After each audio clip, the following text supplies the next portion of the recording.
זו הפרשת שלך, יום חמישי. ותנא, יסודה ושורשה במלכה, נתן כחדה, ויהי קדחה ופתחה לכל שאר קדחין. דכתיב פיתחו לי שערי צדק, וכתיב זה השער על השם. ועלה כתיב, וריתם אותו, ושחתם את כל מצוות השם, להכללה באה כל שאר קדחין, ועדה ינון סעדותה, ולה כאמי דוכתיו. וגיד אי מצווה דתננן, תשמישי מצווה מזרקים.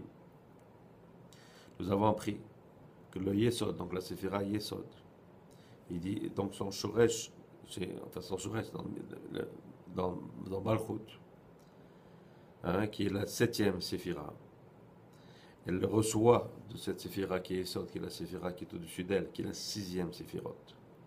Hein, parce que tout, à partir de Chesed jusqu'à Netzar Verod, donc ces Séphirot se rejoignent dans Yesod, et de Yesod va Malchut, et de Malchut vient ici. Donc Malchut est l'intermédiaire entre les séphirotes qui sont au-dessus et de ce qui va monter d'ici.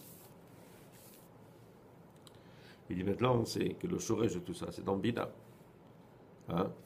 Il dit, et comme il est écrit que la Malchut, c'est comme la couronne qui était l'ouverture de tous les autres couronnes.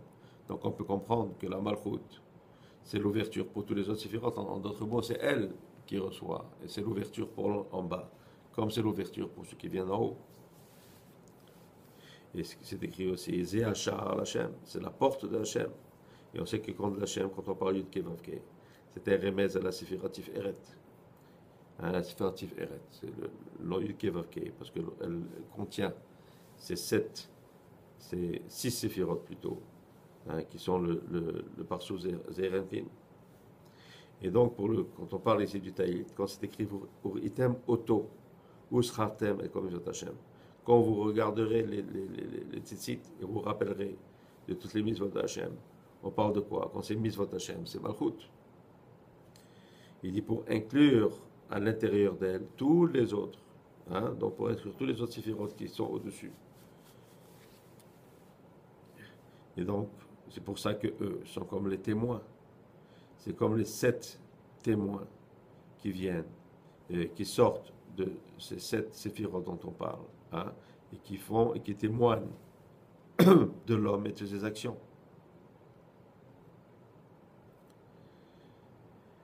Alors, donc, quand ça s'appelle mitzvah, on parle de quoi cette mitzvah? On parle donc de tzitzit, qui est le secret de Malchut, qui s'appelle mitzvah.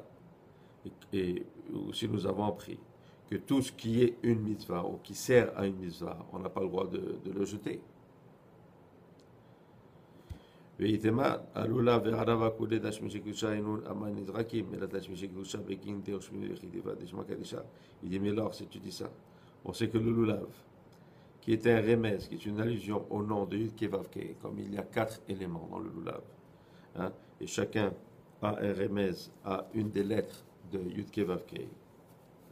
Il dit pourquoi on le jette, hein, alors que les tzitzit, on doit les mettre dans la geniza, on doit les enterrer, on n'a pas le droit de les jeter. Mais le lulav, on peut le jeter. Il dit, parce que c'est ce qu'on appelle un tashmiché, c'est-à-dire quelque chose qui est utilisé pour. Et il y a le marloquette dans ça, parce que les tashmiché aussi sont le truc, mais en tout cas là n'est pas le sujet.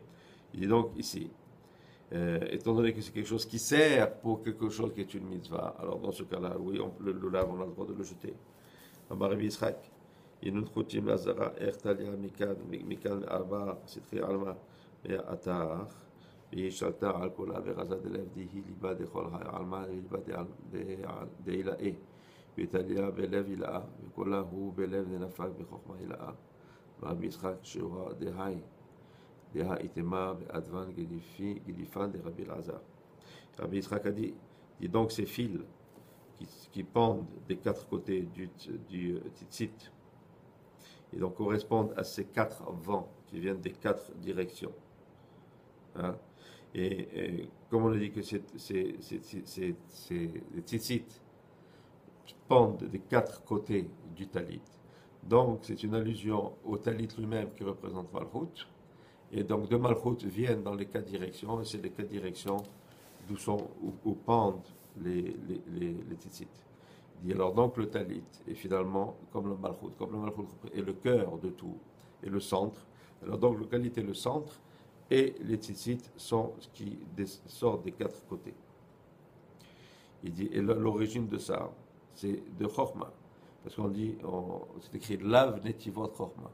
Les 32 chemins de Chorma.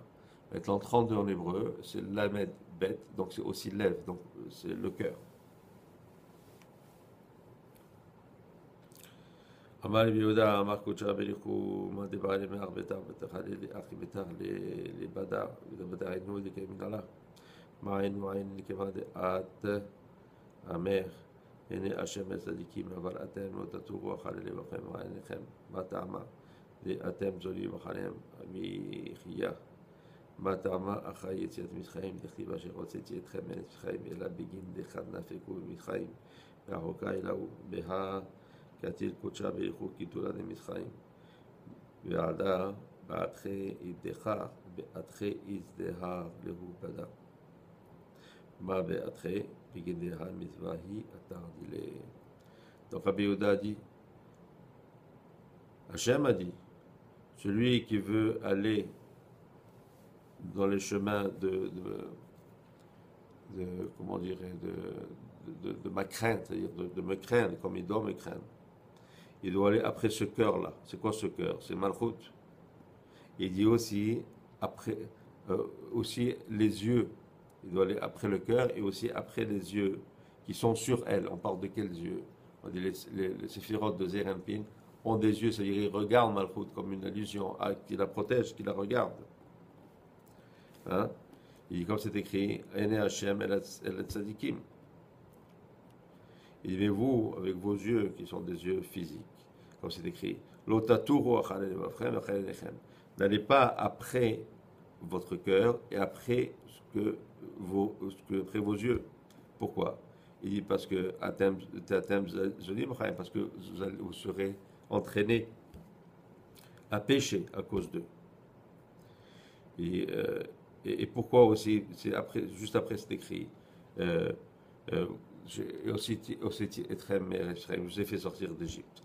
Il dit comme Hachem nous a fait sortir d'Égypte avec cette séphira Malchut, hein, qui est intervenue. Hein, et avec ça aussi, il a tué tous les Égyptiens. Alors donc, c'est en se souvenant de cette sortie d'Égypte, hein, le souvenir de l'Égypte a un lien avec le talit et les tzitzit, qui sont aussi la séphira Malchut. Peut-être aussi une des raisons pourquoi, quand on fait Kriyat Shema, on doit prendre les 4 tzitzit et les regarder devant nous. Donc on voit qu'il y a un lien direct, le tzitzit, les yeux et le talit.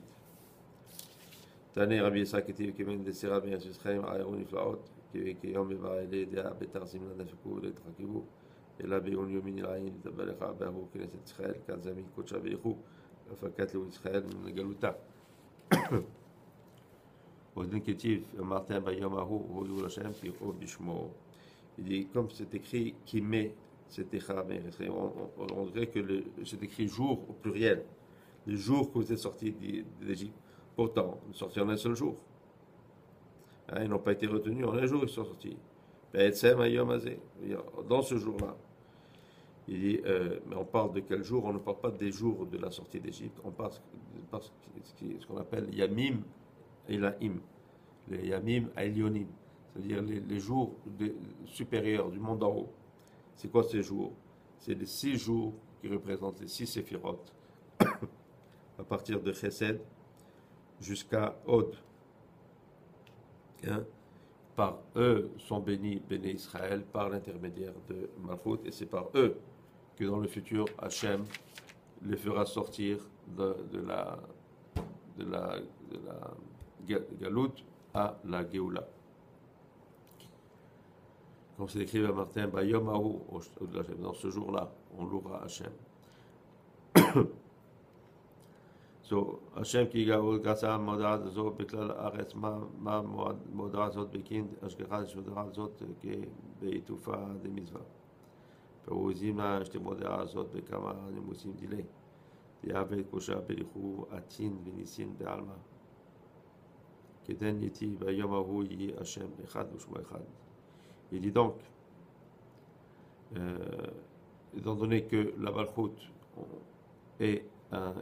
est insinué, si on veut, dans le fait qu'on met le talit, puisque le talit représente Malchut. Il dit donc, on voit, quand on dit on met le talit et on parle de la sortie d'Égypte, alors donc, comme la Malchut a fait sortir les Juifs de l'Égypte à la liberté, et bien dans le même esprit, le talit qui représente la Malchut, et nous fait comprendre que Hachem aussi viendra, il nous fera sortir de la Galout à la Géoula. Amen.